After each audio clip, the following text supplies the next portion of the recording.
Okay, so your testimony is that you weren't trying to go to Vietnam because you wouldn't be able to be extradited from there.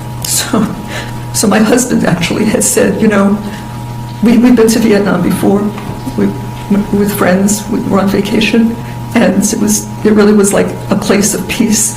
And so he said, if we go to a non-extradition country, then if the law enforcement decided that they wanted to arrest you or me, whatever, both, he said, we won't be sitting in a foreign prison waiting months to go back. We could buy a ticket and we could go home.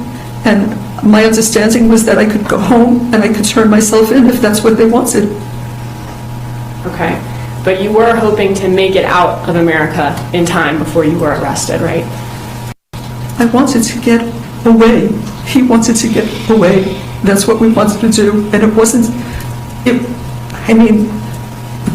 we spoke to our attorneys. I asked them. They said there's no pending. We purposely called them to make sure it was legal to do it. And they said there's no, what were their words? There's no pending charges and there's no warrants. So you want to go, go. And so you ask your attorneys and they tell you that, I'm going. But Dan did tell you, as you say in the jail call, that knowing what they're thinking up there, I don't know if you'll make it out in time. I really don't. But that he said you might, or you might get to the airport and they'll stop you. It could happen. That's what he said. Right.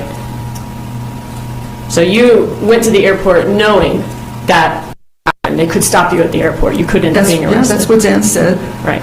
And when you were looking at places to go, a couple of days after Charlie Adelson's trial, you were specifically looking, though, for countries that did not have extradition with the U.S. For the reason I just told you. Right. And the reason that you're saying that you were looking for countries with no extradition was so that you could get back faster in order to be arrested in the U.S. No, that's not what I said. It's because, I don't know, maybe we watch too much TV or too many movies, but I've seen movies where people are stuck in like third world prisons and waiting and waiting and waiting. And my feeling was, this is not what we want to happen. If the state says they want us to come back, we'll buy a ticket, we'll come back on our own terms. We don't have to be else somewhere. We'll come back home and turn ourselves in.